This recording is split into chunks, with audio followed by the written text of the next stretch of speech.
masquer tes défauts. Ce n'est pas que de la Bonsoir Bapunga, bonsoir. Bonsoir, bonsoir tout le monde, bonsoir Canal 2, bonsoir le Cameroun, bonsoir le monde. Oh. Maintenant, vous n'êtes pas entré, c'est juste un bonsoir. Hein. Ah oui, maintenant, nous, il y a la notre clé. façon, Hein. il y a la clé. On ne sait pas si tu es briefé, mais bon, on essaye. On va voir. Bonsoir tout le monde dans la salle. C'est comment? Hein? C'est comment? On est là. Ah, il est bien briefé. Aïe, aïe, aïe. Ouais, C'est qui? ça va, hein. C'est Bonès, Didier Toko, Julnia, qui a donné le... C'est Mylène Chanchou. Qui a passé le mot? Miller? Je vais pas lâcher le... Je vais pas lâcher un frère d'armes. C'est Mylène. Ah là là là là là. Alors, Joe, tu as la première. Oui, j'ai la première question. J'ai la première question. Donc, aujourd'hui, le rap est très populaire en Afrique francophone. Hein. Je me limite seulement à l'Afrique, à notre environnement. Ouais. Et au top en ce moment. Mais toi, quand tu rentres dans le game, le rap n'est pas encore installé. À ce moment-là, tu t'installes véritablement comme un pionnier. Ouais. Comment est-ce que tu as su quel était le bon moment pour se lancer? Non, je l'ai fait par instinct. Hein. Bon, quand j'ai commencé la musique, moi, c'était d'abord pour extérioriser quelque chose. Moi, la musique, ça a toujours été ma thérapie. C'était pour soigner un mal-être, un mal intérieur. Donc, j'ai fait de la musique pour m'aider moi et par ricochet aider ceux qui auront la même sensibilité que moi. Après, tu sais, quand tu commences à écrire dans ta chambre, tu es tout seul. Le succès arrive, tu ne fais pas exprès. Après, il faut faire avec. Voilà pourquoi je fais partie d'une génération qui, nous, on a connu un vrai succès. Hein. Ça veut dire que ça s'est fait étape par étape, progressivement. Voilà. Il n'y avait pas les réseaux. Il n'y avait pas les réseaux pour faire les buzz. Voilà. Donc, vraiment, c'est arrivé, je ne dirais pas... rien ne se fait par hasard, mais voilà, ça, j'ai progressé doucement. Et puis, Oui, mais à cette période-là, qu'est-ce que tu écoutais? Comment est-ce que tu te décides à te lancer? D'abord par la danse. D'abord, moi, je d'accord. veux devenir chorégraphe professionnel. Comme certains de ma génération, on a tous été époustouflés par le clip de Michael, Thriller. Et moi, petit, je vois Thriller. Ce qui m'intéresse, c'est pas Michael. Ce qui m'intéresse, c'est pas qui danse bien, mais c'est l'organisation. J'ai vu une telle organisation, une telle synchro, que je me suis dit plus tard, je serai le gars qui fera le même boulot que celui qui a monté tout ça. Tout ça. Voilà, en fait, déjà, je ne savais pas comment ça s'appelait, mais c'est ce qu'on appelle aujourd'hui la direction artistique. Ah, bien sûr, moi, exactement. avant, je pensais à devenir chorégraphe professionnel parce que je me suis dit que c'était le travail du chorégraphe, en fait. Voilà, mais je pense que c'est plutôt la direction. Donc, j'ai commencé par danser, j'ai commencé par la danse, et puis, de fil en aiguille, après, je me suis mis à l'écriture. Ah. On a dit la même chose la dernière fois. Hein? Crottal a dit exactement Ah oui, la même chose. bien sûr. Alors, l'environnement n'était pas si propice à l'époque, même s'il y avait des amoureux du rap. Comment l'as-tu imposé au Gabon avec les autres Déjà, je suis quelqu'un d'assez particulier. J'ai regardé comment ça se faisait aux États-Unis, j'ai regardé comment ça démarrait en France, et j'ai vu que c'était très structuré. Alors moi, dans les années... fin des années 90, je prends la résolution et je me dis, dans mon pays, rien n'est structuré, mais je vais me comporter comme quelqu'un qui vit dans un pays où tout est structuré. Donc en fait, je prends une attitude de quelqu'un qui est signé en label, de quelqu'un qui a déjà un manager, qui a un producteur. Voilà. Étant dans le groupe Raboun, par exemple, on avait deux fonctions. Et la fonction de rappeur et une fonction de gestion ou d'administration. Donc déjà, on était structuré comme ça à l'époque. On n'avait pas tout ce qu'il faut, mais on se comportait vraiment avec des réunions comptables, avec des réunions stratégiques, avec voilà. Donc c'est comme ça qu'on a été éduqué avec le Raboun et puis après Eben, avec mon producteur Monsieur Eric Amar Benke qui avait aussi une vision lointaine. Il a épousé un peu, enfin, c'était un peu la même lancée, quoi. Ça veut dire qu'on n'avait rien autour de nous, mais on s'est comporté comme si... Quand on regardait Ben, on avait l'impression qu'il y avait des milliardaires, là derrière. Non, il y avait juste... il y avait juste en fait une vision. Le producteur, qui avait une vision et qui était un peu, comme on peut dire, un peu... Un rêveur. Ben oui. Alors, Callaghan? Bon, j'ai la troisième. Je voudrais savoir comment ça s'est passé à l'époque. Et vous travaillez comment pratiquement, quoi? À l'époque, déjà pour passer à la radio, c'était pas donné. Voilà. Passer à la télé, c'était vraiment plus difficile. Donc il fallait aller à l'attitude. Il fallait vraiment avoir une bonne attitude et prouver qu'on était des gens sérieux. Parce que je viens d'une génération qui était considérée vraiment comme des moins que rien, des voyous. Faire du rap à l'époque, c'était pas le genre idéal qui faisait du rap. Hein. C'était vraiment le gars qu'il fallait dénoncer à la police. Donc passer en radio, il fallait faire les courbettes, il fallait souvent faire la queue. Passer dans les studios, le studio c'était les grands de la variété qui avait les studios et qui était là pendant des heures, nous on attendait, on arrivait le matin à 10h et on attendait que les grands finissent vers 20h pour pouvoir poser 2-3 lignes. Voilà, donc c'était vraiment galère à l'époque. Pour passer à la radio, c'était la même chose.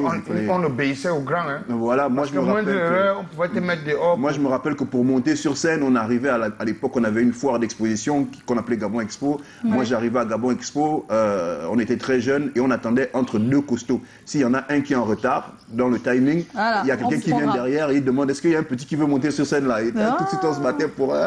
C'était avant. Parfois c'était des bonnes occasions. Hein. Tu pouvais monter comme ça et tu fais boum, c'est fini, j'ai remarqué. Voilà, donc c'était difficile. Avec Raboun, vraiment on a apporté quelque chose de nouveau, vraiment par l'attitude, par la stratégie, la façon de se comporter, le relationnel avec les gens. C'est des choses que les artistes ne travaillaient pas beaucoup avant. Mais nous, très tôt, on s'est mis dans les bonnes relations. On était structuré avec des contrats d'engagement. Notre premier contrat, c'est pour ça que je dis souvent, les gens pensent que j'ai commencé à rapper bien avant 99.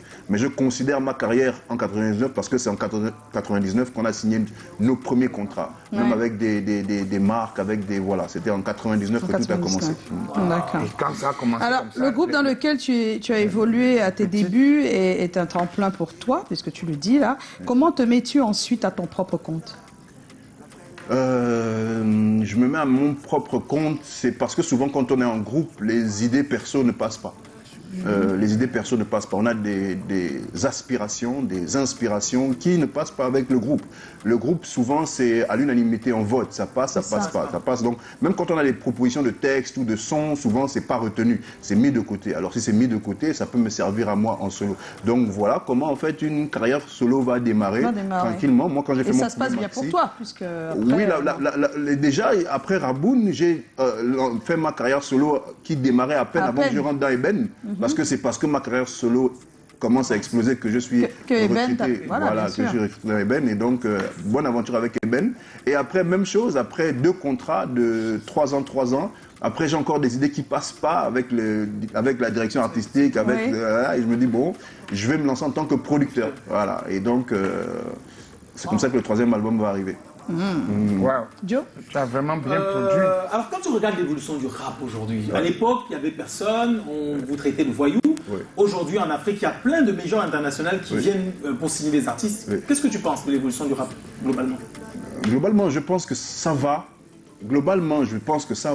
Même si dans le fond, globalement, quand on dit globalement, ça veut dire que c'est de façon générale. Non, en fait, moi, c'était pour diviser rap et les afro-pop et tout ça là. Moi, c'était pour séparer. Ah, rap et afro-pop. Bah oui, parce que le rap, tel que vous le faisiez, il a un peu... Est-ce qu'il y a même une scène rap? Parce qu'à l'époque, il y avait des scènes pour les rappeurs, il y avait des radios même qui allaient naître pour le rap. Mais aujourd'hui, tout est dilué dans hip-hop, afro-pop. C'est pareil partout. Est-ce que quand on voit les Migos, est-ce qu'on se dit que c'est vraiment du rap?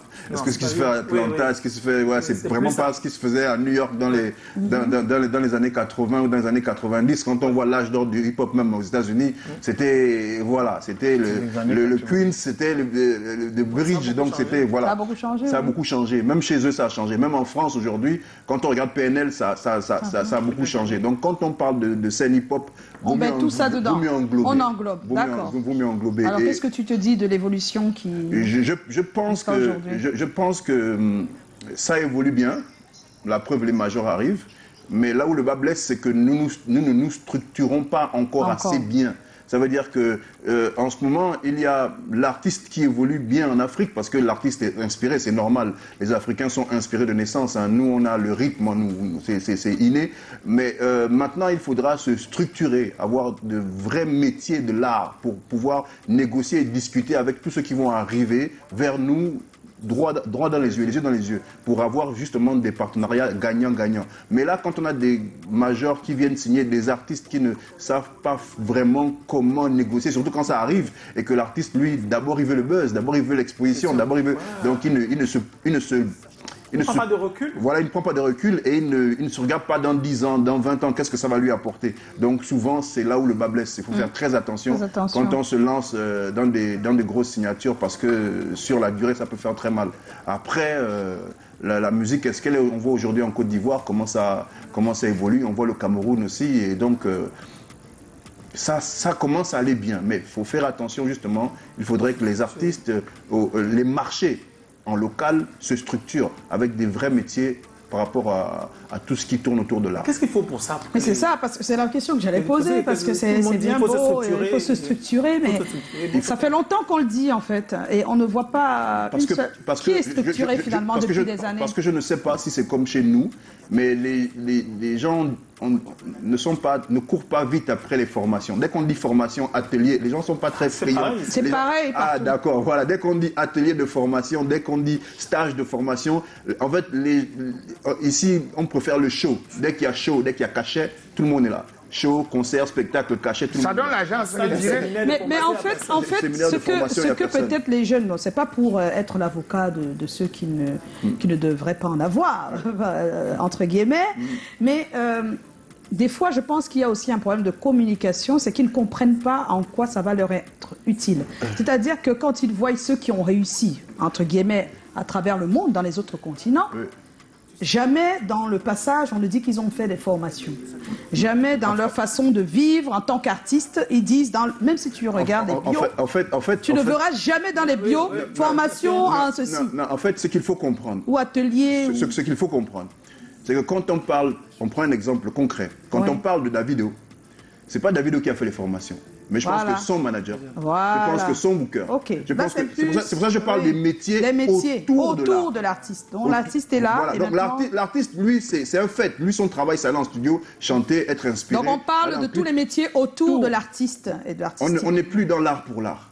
Il y a des métiers autour des artistes. Et pour qu'un artiste soit consistant et constant, surtout dans le temps, il lui faut une équipe bien structurée et l'équipe doit être vraiment bien formée et à l'heure parce que la société évolue, ça change tout le temps. Et donc, si les gens arrivent à... Quand on regarde un Fally Ipupa aujourd'hui, c'est vrai qu'on ne met pas beaucoup l'accent sur Medina, son manager, mais son manager fait un gros boulot. Et en fait, c'est des métiers qu'on dit métiers, on appelle ça métier de l'ombre. Pourtant, c'est des métiers aujourd'hui qu'on devait mettre en lumière. Je pense qu'on doit mettre plus de visibilité également sur ceux qui ont construit des carrières qu'on peut voir sur le plan populaire. Là, je vous jure, un jeune manager va se sentir plus intéressé de savoir que le manager de Fally Ipupa depuis je ne sais pas combien d'années est là. Et il va vous coacher. Ça, sincèrement, si quelqu'un fait ça, ça porte plus. C'est normal. Parce que quand il regarde ceux qui sont structurés, soi-disant, c'est-à-dire qui ont un manager qui a fait les formations, il y en a, un manager qui a fait une formation, qui a fait ceci, qui a fait cela. Quand on regarde sa carrière et qu'on ne voit pas qu'elle a vraiment... Lui, sur le plan artistique, en tant qu'artiste, il est super, tout est développé, mais le fait que l'environnement ne soit pas propice, fait qu'on ne voit pas jusqu'où il va finalement. Et donc ça ne permet pas à celui qui est jeune manager de penser qu'il faut à tout prix passer par la formation. Malheureusement, on est obligé de faire ça. C'est comme à la maison avec les enfants. On est obligé de lui donner du biscuit parce qu'on veut qu'il étudie des fois un peu son cours de sciences d'observation. C'est une manière de parler. Même si c'est pour lui. Oui, même si c'est pour lui, même encore. Donc c'est ça. Je voulais savoir, je demande pour revenir un peu sur ce qu'on disait avant, concernant ta structuration. Parce que tu disais que tu as très vite su qu'il fallait être structuré pour aller loin. Et que tu t'es structuré un peu comme on fait aux États-Unis. Je voulais savoir concrètement, tu as copié quel modèle? C'est-à-dire concrètement, parce que je côtoie beaucoup d'artistes qui ont bien envie de copier ce qui se passe à l'extérieur, au-delà de la musique. Je pense que tout le monde le sait. Moi, les gens coutument de dire que je fais penser à Jay-Z un peu. Voilà. Au pays, on dit je fais penser à Jay-Z parce que Jay-Z, très tôt, c'est lui qui a dit que je voulais parler avec les grands noms de l'industrie de la musique, les yeux dans les yeux. Ça veut dire que Jay-Z ne voulait pas avoir d'intermédiaire. Quand il parlait avec les majors, les patrons des majors, il voulait s'asseoir à la table des grands. Et pour s'asseoir à la table des grands, il faut être vraiment structuré, il faut être carré, il faut savoir ce que tu veux. Voilà. Donc, j'avais des exemples comme ça parce qu'après, lui, il a eu une marque de vêtements. Après, il a eu des voilà, vraiment, en fait, les Américains, les anglo-saxons, ils ont tout de suite pensé à ce qu'ils appellent le 360, c'est 360 degrés. Voilà. Donc, autour de l'artiste, il fallait développer parce qu'en fait, la musique, Nous, la musique, nous, les Ah non, musiciens... non, à un moment, il ne rapporte plus directement. Il faut les choses autour. D'accord, voilà. C'est Ça, comme Non, un mais le arbre truc, c'est et que les tout le monde sait branches. ça, mais pour le faire aussi, Voilà. ça coûte. ça coûte, oui, voilà. Ah, ça, alors. C'est ça, en Les fait. musiciens, moi j'ai coutume de dire que les musiciens, c'est pas péjoratif ce que je veux dire, mais ils sont un peu comme les fémans. Ça veut dire qu'à un moment, ça arrive, boum. Maintenant, si tu ne sais pas quoi faire avec l'argent qui arrive, Voilà. Oui, tu vas... Tu vas devenir fou. voilà. Ça a toujours été comme ça. Voilà. Donc, Pas de structure. Alors, Callaghan, tu as la prochaine. J'ai la prochaine. Bon, tu es au Cameroun à l'invitation du DOMAF. Quel mot te vient rapidement en tête quand on te dit DOMAF? échange, donner, recevoir. Échange. Douala Musique Art Festival, je vois échange. Je vais donner quelque chose et je vais recevoir en retour. Oh, c'est beau ça, hein?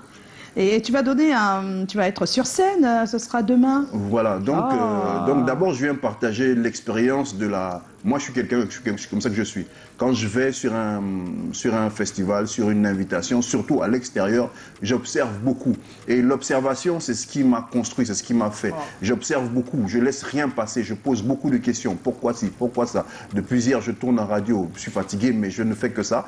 Et je regarde l'organisation et surtout, ce qui nous fera évoluer et ce qui a toujours fait évoluer l'humain, c'est surtout de s'inspirer de ce qui est bien chez l'autre. Voilà, et de ne pas reproduire ce qu'il y a de mauvais. Voilà, donc nous on est là parce que c'est quelque chose qui ne se sait pas encore, mais j'ai un festival qui a 2 éditions moi au Gabon, un festival itinérant qui tourne dans les régions, pas dans la capitale, parce que je veux que les jeunes évoluent, je veux les former en région pour qu'ils évitent de venir chercher du boulot dans la capitale, parce qu'ils augmentent les chiffres du chômage et ils dépeuplent les régions. Donc nous, on va les former gratuitement en région. Ça dure 1 semaine, ils sont formés sur plusieurs métiers faciles et puis à la fin, il y a de la musique pour embellir tout ça. Et donc, moi, je viens ici aussi pour apprendre. Je viens donner ma prestation. Ma prestation, c'est demain. Je fais un spectacle live, je suis avec ma team, mes musiciens. Loado Spirit, mes musiciens, mon DJ. Donc on va faire un gros spectacle, un gros show. Il faudra venir voir ça.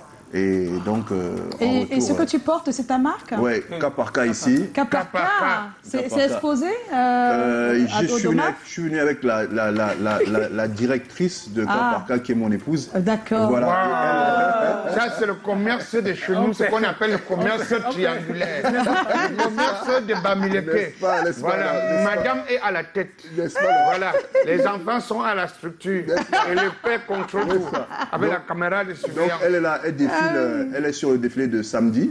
Avec la marque cas par cas. Elle, parce qu'elle est styliste. Elle est surtout designer. Elle est surtout designer, donc elle est sur la programmation de samedi. Voilà, c'est important qu'on vous le dise, que le DOMAF est lancé depuis aujourd'hui. C'est tous les jours jusqu'au 13. Et comme vous le savez, c'est le Douala Art Festival, musique, danse, art visuel, échange, comme il l'a dit, parce qu'il y a beaucoup d'ateliers autour. Il y a des petits shows. Et pour soutenir un jeune entrepreneur, excuse-moi de te couper, j'ai porté la marque d'un jeune qui se lance au pays, passion artistique. Voilà, donc c'est... Il faut souligner que c'est assez rare qu'un gars qui a sa propre marque porte une autre marque, mais c'est pour soutenir justement l'entrepreneuriat. Et en même temps, ça marie avec le vêtement. C'est beau. Il y a quelques réactions. Il y a Kevin Naouf qui dit, c'est comment? On est là. Bonsoir à l'invité. Dis-nous pour toi, quel est le rappeur camerounais qui déchire? Il écrit depuis Baganté. Ça, ce sont les questions et les problèmes. Baganté. Non, mais je n'ai que les frères. déchirer. Je n'ai que les frères et les petits frères. Et l'autre a la plume. Déchirer, est-ce que c'est la plume? Moi, je n'ai que les frères et les petits frères ici. Je n'ai pas envie de rentrer dans les... C'est au moins 3 personnes. Ou alors des artistes que tu écoutes en ce moment. Ils sont trop nombreux. Jovi, Magasco, Stanley, Mongan, Crotal. Je cherche Copo. Ah, tu cherches Copo? Oui, je veux voir Copo. D'accord, on va tout donner. Il était sur ce plateau, il y a quelques jours. Voilà. Tonton Boudor aussi, si je peux rencontrer Tonton Boudor. Ah, il est là. Voilà, Boudor le Noirauquin. Boudor, si tu nous écoutes. Voilà, Maponga est là. Baponga, du Gabon. Oui, mais Callaghan, c'est ton moment là. Oui, tout de suite. Alors, juste derrière. Le hic, le hockey, c'est maintenant. Baponga, on écoute notre cher Callaghan. Il a quelque chose à nous dire. C'est après jingle. À tout de suite.